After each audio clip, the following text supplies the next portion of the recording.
আসসালামু আলাইকুম ওরহমতুল্লাহি বারাকাতু। আজকের আমাদের আলোচনার টপিক হলো স্ট্যাটিক ভার্ব বা নন কন্টিনিউয়াস ভার্ব। ইংরেজি ব্যাকরণের ওয়ান অফ দ্য গুরুত্বপূর্ণ টপিক হলো static verb or non continuous verb. আমাদের ভিতরে অনেক স্টুডেন্ট আছে যারা কিনা স্ট্যাটিক ভার্ব বিষয়টা কী বা নন কন্টিনিউয়াস ভার্ব কী বা স্ট্যাটিক ভার্ব এর কাজ কী বা এটা কীভাবে ইউজ হয়, এটার মেইন ফাংশন কী, এই বিষয়গুলো বুঝতে পারে না। আবার আমাদের দেশের প্রতিযোগিতামূলক বিভিন্ন পরীক্ষা যেমন অ্যাডমিশন পরীক্ষা, মেডিকেল পরীক্ষা বা জবের পরীক্ষাগুলোতে এই স্ট্যাটিক ভার্ব নিয়ে অনেক ধরনের প্রশ্ন আসতে দেখা যায়। বিশেষ করে মেডিকেল এক্সাম এবং অ্যাডমিশন ভার্সিটি অ্যাডমিশন পরীক্ষাগুলোতে স্ট্যাটিক ভার্ব নিয়ে অনেক ধরনের প্রশ্ন আসে। সো অনেকে এই স্ট্যাটিক ভার্বের মেইন ফাংশন বা পুরো বিষয়টা না বোঝার কারণে ভালোভাবে উত্তর করতে পারে না বা আনসার করতে পারে না। সো তারই ধারাবাহিকতায় আজকে আমাদের আলোচনার টপিক হলো static verb or non continuous verb. তাহলে চলুন শুরু করা যাক আজকের topic static verb or non continuous verb. প্রথমে আমাদের জানতে হবে যে স্ট্যাটিক ভার্ব বা নন কন্টিনিউয়াস ভার্ব আসলে কী। স্ট্যাটিক ভার্ব, মনে রাখবেন যে ভার্বগুলো কোনো চলমান বা সক্রিয় অথবা অ্যাক্টিভ কাজের বর্ণনা না করে বরং উক্ত কাজের কী অবস্থা অথবা সেই কাজের ধরন কেমন সেই বিষয়গুলো বর্ণনা করে, সেই ভার্বগুলোকে static verb or non continuous verb বলা হয়। তাহলে খেয়াল করুন এখানে কি বলা হয়েছে, বলা হয়েছে যে ভার্বগুলো কোনো চলমান কাজ বা সক্রিয় কাজের বর্ণনা করে না। যেমন চলমান কাজ কাকে বলা হয়, যদি বলা হয় যে I eat rice, I am eating rice, they were eating rice, এই যে বিষয়গুলো। যেমন আই প্লে ফুটবল, আমি ফুটবল খেলি, বা আই এম প্লেয়িং ফুটবল, আমি ফুটবল খেলছি। এই যে এই ধরনের যে ভার্বগুলো, এগুলোকে বলা হয় চলমান বা সক্রিয় বা অ্যাক্টিভ ভার্ব, মানে এগুলো অ্যাক্টিভ বা চলমান কাজের বর্ণনা দেয়।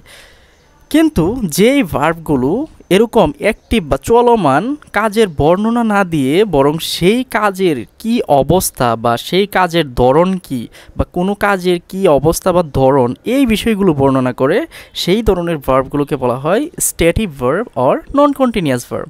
তাহলে এখানে আরেকটা বিষয় খেয়াল করুন যে স্ট্যাটিক ভার্ব এর অপর নাম কিন্তু নন কন্টিনিউয়াস ভার্ব। নন কন্টিনিউয়াস বলতে কী বোঝানো হয়, যে ভার্বগুলো কন্টিনিউয়াস টেন্সে ইউজ হয় না।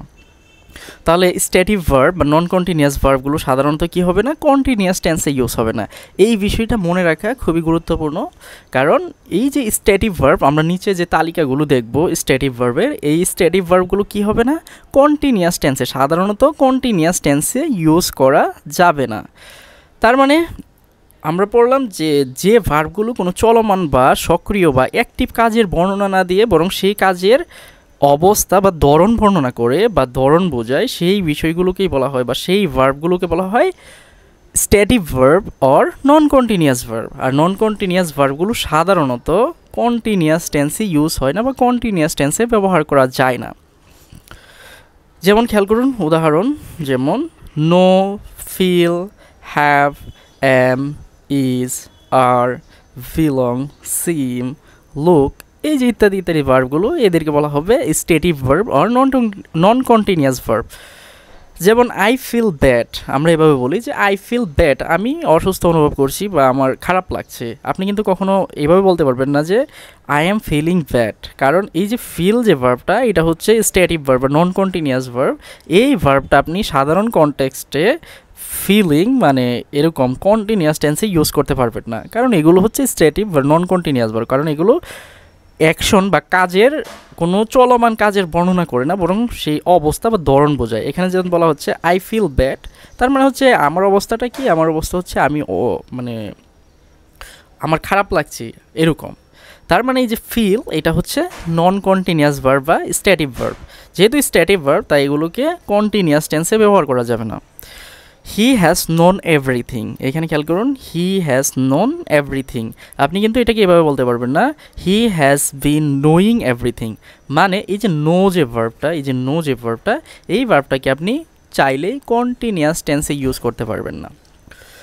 সো তাহলে আমরা বুঝলাম যে স্ট্যাটিক ভার্ব কি, স্ট্যাটিক ভার্ব হলো যে ভার্বগুলো চলমান কোনো বা অ্যাক্টিভ কোনো কাজের বর্ণনা প্রকাশ করে না বা বর্ণনা বোঝায় না, বরং ওই কাজের ধরন বা অবস্থা বোঝায়। আর স্ট্যাটিক ভার্বগুলো কন্টিনিউয়াস টেন্সে ইউজ করা যায় না। এখন আমরা দেখে নিব যে কোন কোন ভার্বগুলো আসলে স্ট্যাটিক ভার্ব বা কোন কোন প্রকারের ভার্বগুলো হলো নন কন্টিনিউয়াস ভার্ব বা স্ট্যাটিক ভার্ব। এই বিষয়টা জানাও খুবই গুরুত্বপূর্ণ, কারণ আমাদের ভিতরে অনেকেই আছে যারা কিনা এই স্ট্যাটিক ভার্ব কি এই বিষয়গুলো জানে না, বা কোন ভার্বগুলো স্ট্যাটিক ভার্বের আওতায় পড়ে এই বিষয়গুলো জানে না বা বুঝে না। তাহলে চলুন এটা দেখে নেওয়া যাক যে ক্যাটাগরি অফ স্ট্যাটিক ভার্ব, যে স্ট্যাটিক ভার্বের ধরন বা ক্যাটাগরি বা প্রকার, কোন কোন ভার্বগুলো আসলে স্ট্যাটিক ভার্ব। স্ট্যাটিক ভার্ব হলো অ্যাকশন ভার্ব বা ডাইনামিক ভার্বের বিপরীত ভার্ব। অ্যাকশন ভার্ব বা ডাইনামিক ভার্ব কাকে বলা হয়? যে ভার্ব দ্বারা কোনো কাজ করা বোঝায়, মানে কোনো কিছু করা বোঝাচ্ছে, যেমন আই প্লে, আই ইট, এই যে ভার্বগুলো প্লে, ইট, এগুলো দ্বারা কাজ করা বোঝাচ্ছে, মানে কোনো অ্যাকশন আছে এগুলোর। তাহলে স্ট্যাটিক ভার্ব হলো এই যে অ্যাকশন ভার্ব, ডাইনামিক ভার্ব, এই ভার্বের বিপরীত। তার মানে স্ট্যাটিক ভার্ব দ্বারা এরকম কাজ করা বোঝাবে না, বরং কোনো কিছুর ধরন বা অবস্থা বোঝাবে। তাহলে স্ট্যাটিক ভার্ব হলো অ্যাকশন বা ডাইনামিক ভার্বের বিপরীত ভার্ব। যে সকল ভার্বগুলো স্ট্যাটিক ভার্বের আওতায় পড়ে সেগুলো হলো, খেয়াল করুন যে কোন কোন ভার্বগুলো স্ট্যাটিক ভার্বের আওতায় পড়ে। 1 নম্বর পয়েন্ট, টু বি ভার্ব বা ভি ভার্ব। বি ভার্ব যে আছে বা টু বি ভার্বগুলো যেমন am, is, are, was, were, be, এই যে ইত্যাদি ইত্যাদি ভার্বগুলো, মানে ভি ভার্বগুলো, এই ভার্বগুলো হলো স্ট্যাটিক ভার্বের one kind of static verb.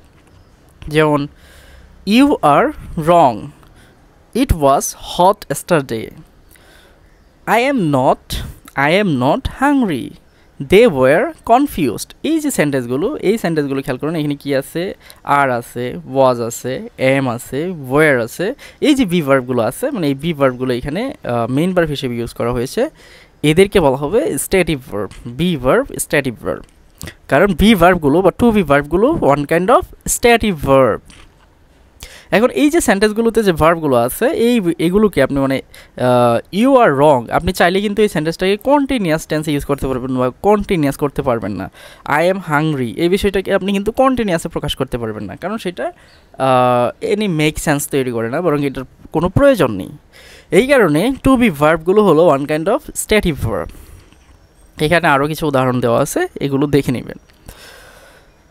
Point 2 বা 2 নম্বরে দেওয়া হয়েছে যে সেন্স ভার্ব আছে, যে ভার্বগুলো সেন্সের সাথে রিলেটেড, যেমন taste, smell, sound, seem, feel, look, appear ইত্যাদি। তাহলে এই যে taste, smell, sound, seem, look, feel, appear, এই যে ভার্বগুলোকে বলা হবে সেন্স ভার্ব। আর সেন্স ভার্বগুলো হলো one kind of static verb. যেমন আই ফিল টেরিবল টুডে, আপনি কখনোই বলতে পারবেন না যে I am feeling terrible today, কারণ এই যে ফিল যে ভার্বটা, এটা হচ্ছে সেন্স ভার্ব বা স্ট্যাটিক ভার্ব, আর এই ভার্বগুলো কন্টিনিউয়াস টেন্স হয় না বা কন্টিনিউয়াস টেন্সে ইউজ হয় না। You sound tired, she didn't sound Irish, you look fabulous today, he doesn't look very happy, this doesn't seem right, the car appears okay but I will have to drive it to be sure, that smells nice, this milk tastes strange। এখানে খেয়াল করুন, এখানে যতগুলো sentence দেওয়া আছে প্রত্যেকটাতে যে feel, sound, look, তারপর সিম, অ্যাপিয়ার্স, স্মেলস, টেস্ট, এই যে ভার্বগুলো এগুলো হলো সেন্স ভার্ব, মানে এগুলো সেন্সের সাথে রিলেটেড। সেন্স কোনগুলো? আমাদের পঞ্চ ইন্দ্রিয় বা 5টা যে সেন্স আছে, হয় দেখা, শোনা, তারপরে অনুভব, টেস্ট নেওয়া, তারপর হচ্ছে স্পর্শ করা, এই যে সেন্সগুলো, এই ভার্বগুলো হচ্ছে এইসব সেন্সের সাথে রিলেটেড, এই কারণে এদেরকে বলা হয় সেন্স ভার্ব। আর সেন্স ভার্বগুলো one kind of static verb. যেহেতু এগুলো one kind of static verb, এই কারণে এগুলো সাধারণ কনটেক্সটে কন্টিনিউয়াস টেন্সে ইউজ হবে না বা কন্টিনিউয়াস হবে না। 3 নম্বর সেকশন বা সেকশন 3তে আছে ভার্ব অফ ইমোশন কোনগুলো? যেগুলো ইমোশনের সাথে রিলেটেড, যেমন like, love, enjoy, hate, dislike, prefer, এই যে ভার্বগুলো এগুলোকে বলা হয় ভার্ব অফ ইমোশন। আর ভার্ব অফ ইমোশনগুলো হচ্ছে one kind of static verb বা নন কন্টিনিউয়াস ভার্ব। যেহেতু এগুলো one kind of static verb, তার মানে এগুলো সচরাচর বা সাধারণ কনটেক্সটে কন্টিনিউয়াস টেন্স হবে না বা কন্টিনিউয়াস টেন্সে ইউজ হবে না। যেমন শি লাইকস ওল্ড মুভিজ, এখানে আপনি বলতে পারবেন না she is liking old movies, কারণ এই লাইকস যে ভার্বটা এটা হচ্ছে নন কন্টিনিউয়াস ভার্ব, এটাকে কন্টিনিউয়াস টেন্সে ইউজ করা যায় না বা কন্টিনিউয়াস টেন্সে ইউজ করার প্রয়োজন পড়ে না। মাই সান লাভস টু রিড, এখানে যে লাভস আপনি কখনো বলেন না বা বলতে শোনেন না যে মাই sun is loving to read, এরকম নয়, মানে এরকমভাবে আমরা ইউজ করি না। তাহলে এই যে love, I enjoy walking along the beach, আমরা কখনো বলি না যে I am enjoying walking along the beach. I hate, আমরা বলি না আই এম হেইটিং, বা হি হেটস, আমরা বলি না যে হি ইজ হেইটিং, এরকম বলি না। কারণ এই যে হেট যে ভার্বটা, এনজয় যে ভার্বটা, এগুলো হচ্ছে নন কন্টিনিউয়াস ভার্ব বা one kind of static verb. তেমনই হচ্ছে the kids dislike sharing their toys, এখানে যে ডিসলাইক।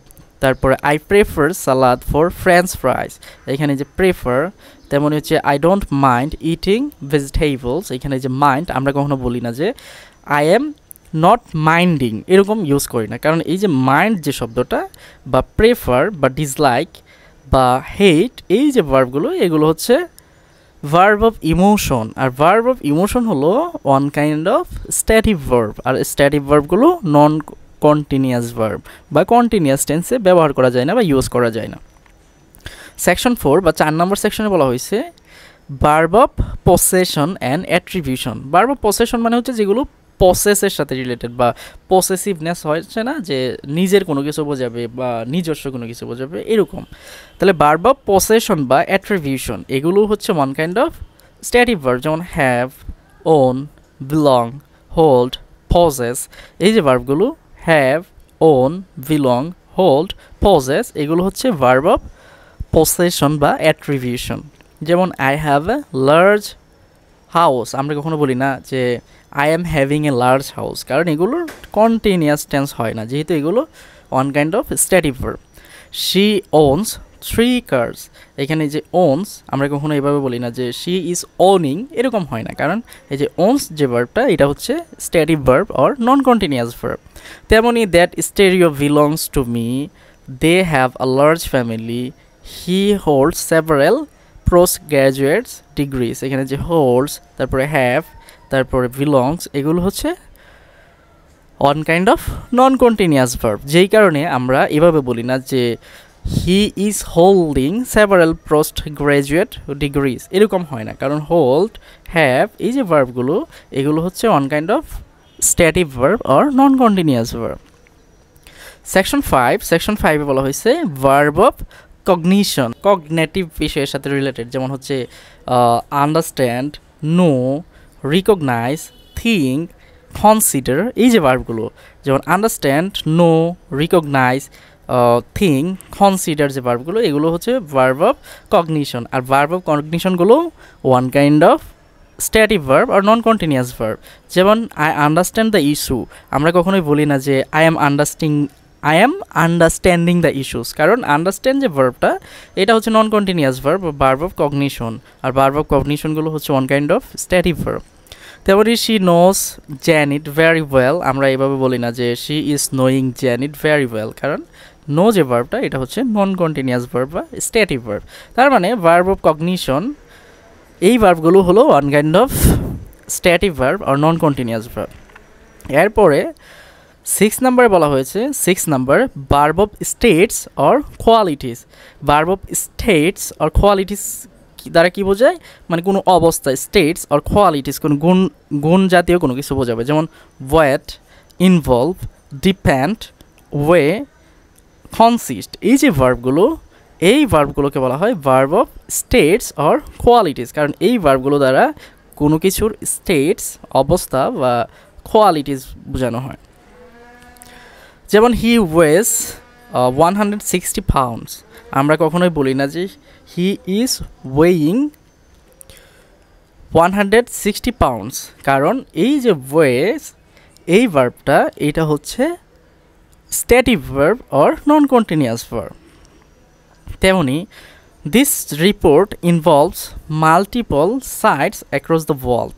এখানে খেয়াল করুন ভার্ব আছে ইনভলভস। আমরা কখনো এভাবে বলি না যে this report is involving multiple site across the world, কারণ এই যে ইনভলভ যে ভার্বটা এটা হচ্ছে static verb or non continuous verb. এই কারণে আমরা চাইলে এটাকে সাধারণ কনটেক্সটে কন্টিনিউয়াস টেন্সে ইউজ করা যাবে না, এই কারণে এখানে ইনকারেক্ট দেওয়া আছে।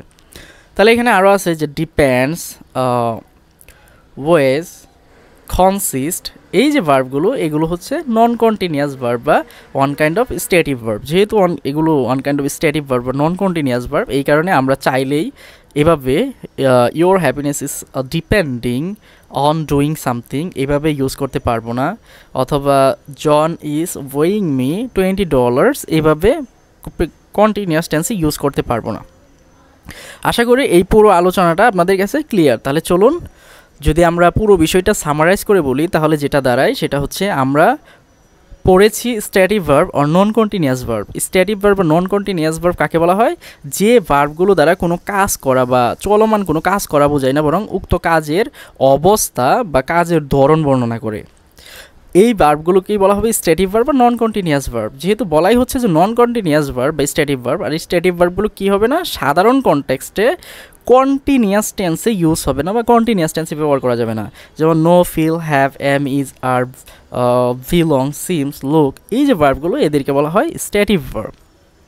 আর স্ট্যাটিক ভার্বগুলো কন্টিনিউয়াস টেন্সে ইউজ হয় না, এই কারণে আমরা আই ফিল ব্যাড বলি, আই এম ফিলিং ব্যাড বলি না, বা হি হ্যাজ নোন এভরিথিং, বা হি হ্যাজ এখানে নোন হবে, হি হ্যাজ নোন এভরিথিং বলি, he has been knowing everything বলি না, কারণ এটা হচ্ছে কন্টিনিউয়াস টেন্স। আর নো এটা হচ্ছে নন কন্টিনিউয়াস ভার্ব, যেটা কন্টিনিউয়াস টেন্সে ইউজ হয় না। আর ক্যাটাগরি অফ স্ট্যাটিক ভার্ব বা নন কন্টিনিউয়াস ভার্ব বা নন কন্টিনিউয়াস ভার্বের ক্যাটাগরিতে যে ভার্বগুলো পড়ে সেটা হচ্ছে টু বি ভার্ব, যেগুলোকে আমরা am, is, are, was, were এই ভার্বগুলো হিসেবে চিনে থাকি। এরপর হচ্ছে সেন্স ভার্ব, যেগুলো হচ্ছে taste, smell, sound, seems, look, feel, appear ইত্যাদি ইত্যাদি ভার্বগুলো। তারপরে 3 নম্বর ভার্ব অফ ইমোশন, যেগুলো হচ্ছে like, love, enjoy, hate, dislike, prefer ইত্যাদি ইত্যাদি ভার্বগুলো। Verb of possession or attribution, যেগুলো হচ্ছে have, own, belong, hold, possess এই ভার্বগুলো। 5 নম্বরে ভার্ব অফ কগনিশন, যেগুলো হচ্ছে understand, know, recognise, think, consider ইত্যাদি যে ভার্বগুলো। 6 number verb of states or qualities, যেখানে আছে weight, involve, depend, weigh, consist এই ভার্বগুলো ইত্যাদি। তাহলে এই যে ভার্বগুলো, এই ধরনের ভার্বগুলো হলো static verb or non continuous verb. আর আমরা নন কন্টিনিউয়াস ভার্বগুলো সাধারণত কন্টিনিউয়াস টেন্সে ইউজ করতে পারি না বা অ্যাজ ইউজুয়াল কনটেক্সটে কন্টিনিউয়াস টেন্সে ইউজ করতে পারি না। তাহলে একটা ইনফরমেশন দেওয়া যাক। আমরা কিন্তু এখানে প্রথমেই বলেছি যে স্ট্যাটিক ভার্বগুলো সাধারণত, এখানে বলাই হয়েছে যে সাধারণত কন্টিনিউয়াস টেন্সে ইউজ হয় না বা ব্যবহার করা যায় না। তো একেবারেই যে ব্যবহার করা যায় না এটা কিন্তু নয়, স্পেশাল কোনো কনটেক্সটে বা স্পেশাল সিচুয়েশনে এই ভার্বগুলো, মানে আমরা যে ভার্বগুলো পড়েছি মানে স্ট্যাটিক ভার্বগুলো, এই স্ট্যাটিক ভার্বগুলোকে কন্টিনিউয়াস টেন্সে ইউজ করা যায়। তাহলে এই বিষয়টা মাথায় নিয়ে রাখেন, সেটা হচ্ছে যে স্ট্যাটিক ভার্বগুলো একেবারেই যে কন্টিনিউয়াস টেন্সে ইউজ হবে না এরকম বিষয় নয়, কিন্তু সেগুলোকে অবশ্যই কন্টিনিউয়াস টেন্সে ইউজ করা যাবে, কিন্তু তার জন্য স্পেশাল কনটেক্সট ওর স্পেশাল সিচুয়েশন দরকার। অবশ্যই স্পেশাল কনটেক্সটে এবং স্পেশাল সিচুয়েশনে স্ট্যাটিক ভার্বগুলোকেও কন্টিনিউয়াস টেন্সে ইউজ করা যায়। আপনারা যদি এই বিষয়ে মানে কখন স্ট্যাটিক ভার্বগুলোকে কন্টিনিউয়াস টেন্সে ইউজ করা যাবে এই বিষয়ে জানতে চান বা এই বিষয়ে যদি ভিডিও চান তাহলে আমাকে কমেন্টে জানাবেন। আমি এই বিষয়ে মানে কখন স্ট্যাটিক ভার্বগুলো কন্টিনিউয়াস টেন্সে ইউজ হয়, কোন কোন কনটেক্সটে বা কোন কোন স্পেশাল সিচুয়েশনে স্ট্যাটিক ভার্বগুলো কন্টিনিউয়াস টেন্সে ইউজ হয়, এই বিষয়ে আমি পূর্ণাঙ্গ একটা ক্লাস নিয়ে আপনাদের জন্য আপলোড করে দিব। সো আপনারা যদি জানতে চান যে স্ট্যাটিক ভার্বগুলো কখন কন্টিনিউয়াস টেন্সে ইউজ হয়, কোন স্পেশাল কনটেক্সটে, এই বিষয়ে জানতে চাইলে ভিডিওর নিচে কমেন্টে জানাবেন, তাহলে আমি এই বিষয়ে একটা পূর্ণাঙ্গ ভিডিও করে আপনাদের জন্য উপস্থাপন করব। সো আজকের ক্লাস এই পর্যন্তই। আশা করি এই পুরো আলোচনাটা আপনাদের জন্য হেল্পফুল ছিল। আজকের ক্লাস এই পর্যন্তই, দেখা হবে নেক্সটে গ্রামারের নতুন কোনো টপিক নিয়ে। সেই পর্যন্ত ভালো থাকবেন, সুস্থ থাকবেন। আসসালামু আলাইকুম ওয়া রাহমাতুল্লাহি ওয়া বারাকাতুহু।